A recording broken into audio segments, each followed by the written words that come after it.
Meghan and Harry celebrated Lilibet's third birthday with a very intimate but very exciting celebration that was held in their hometown of Montecito, California over the weekend.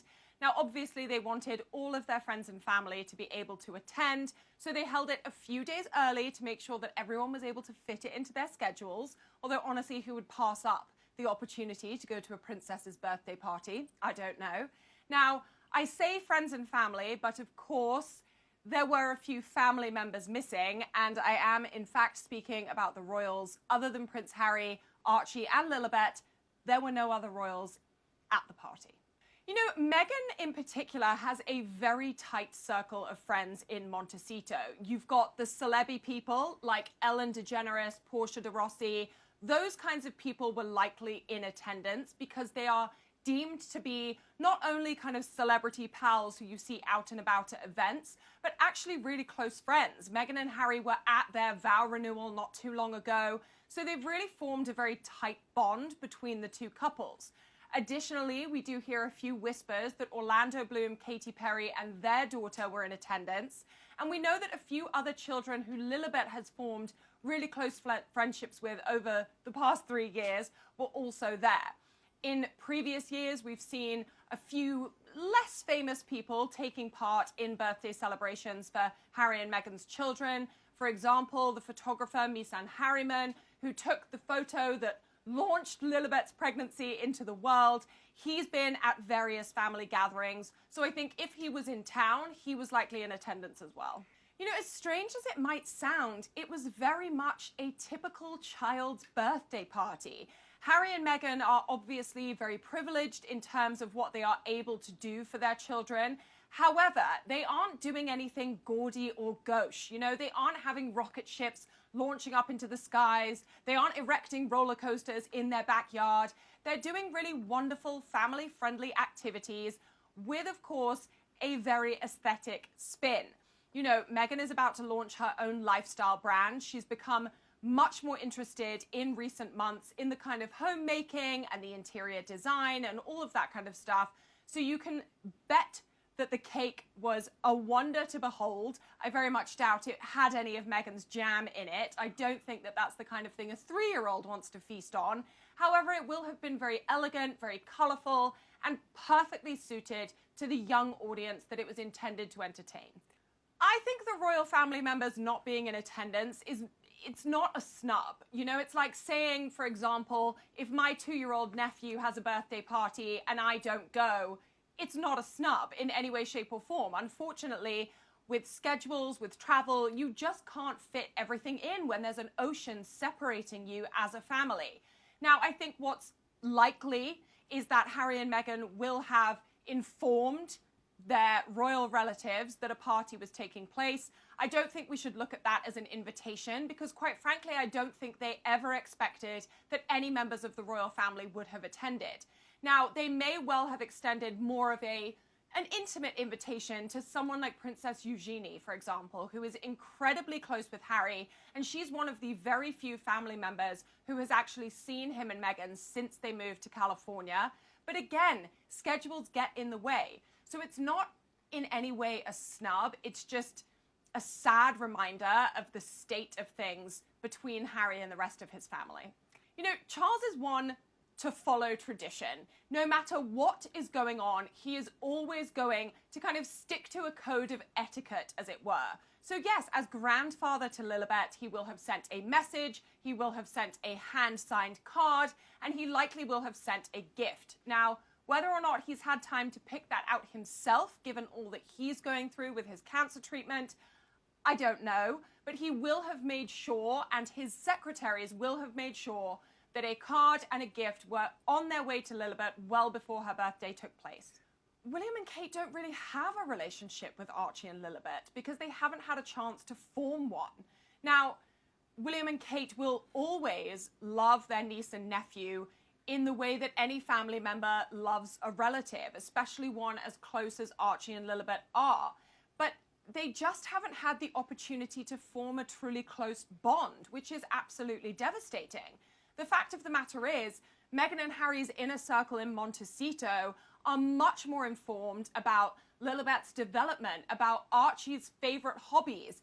And I think what's really going on is that William and Kate, anything they learn about Archie and Lilibet's personalities is coming to them through third parties, or even more tragically, through quotes that Meghan and Harry give to the press. You know, one of the things that Meghan and Harry said when they left the royal family, when they made that monumental decision, was that it was motivated, at least in part, by their desire to protect their children from going through everything that Harry endured as a young member of the royal family. Now, Harry obviously is a rare case. After his mother died, the public scrutiny on him and his brother reached fever pitch. I don't think that that's something that Archie and Lilibet might ever have experienced in the same way. But Harry and Meghan have done everything in their power to ensure that those children are kept guarded from the public. This involves things like not taking them to public play areas, making sure that everyone they have associations with is willing to get on board with not releasing any information about them, not posting any pictures of them on social media, all of that kind of stuff. It helps that Harry and Meghan don't really have a presence on social media these days, because it means there's no chance that someone will get caught a glimpse of in the background of a photo or anything like that. But they are really rigorous about it and about making sure that any public appearance Archie or Lilibet makes is very well choreographed, and that Harry and Meghan are across every aspect of it. Now, we have had a few glimpses of them. Again, only glimpses that Harry and Meghan have been able to control, but their Netflix documentary was a really wonderful opportunity to get a little bit more of an inside look at what Harry and Meghan's life is like with both of their children. I think they're staying true to their promise in keeping the children protected from the public. I don't think Archie and Lilibet will ever have a normal life, because the fact of the matter is, for a 3-year-old not to be able to maybe go to play dates in a, public bounce area, or to go to the park with her school friends or anything like that, those things are not normal. And I think that no matter how hard Harry and Meghan try, their children will never have a totally normal life. They can give them as much normalcy as is possible, but there is always going to be something that separates Archie and Lilibet from all other children of their age. And that's just a result of who Harry is and who Meghan is and who they are as a couple. We know that that meeting was very, very special at the time. We didn't know it was going to be the first and only meeting between Queen Elizabeth and her namesake, Lilibet, but it was wonderful. It was exactly how you would hope a meeting between a great-grandmother and her great-grandchild would have gone. Now, there was every chance that it could have been a bit awkward in the lead up to that meeting. Things had really reached a state of desperation between Meghan and Harry and the rest of the royal family. And in addition to that, there was some upset behind closed doors on the part of the Queen over Harry and Meghan's decision to name their child Lilibet, which was a very personal nickname given to the Queen as a child. Not only that, but Meghan and Harry's decision to say that they got permission from the Queen to use that name when they in fact did not. The Queen was understood to have been very angry about the Sussexes' choice to say that publicly, but she was a wonderfully diplomatic person who put family above all else. So any anger that she felt, any frustration that she felt, she pushed it aside, she forgot about it, and she got on with the very important task of meeting her namesake great-granddaughter. There were hugs, there were kisses, there were wonderful stories being told, and I hope that Harry keeps that memory alive for his daughter as she grows up. So when Meghan and Harry made a trip to Nigeria recently, Meghan did give a few little tidbits about what her children are like. Now, she said that they are both very sweet, very chatty, which doesn't surprise me because when you get Harry in a room, he can gab all day long.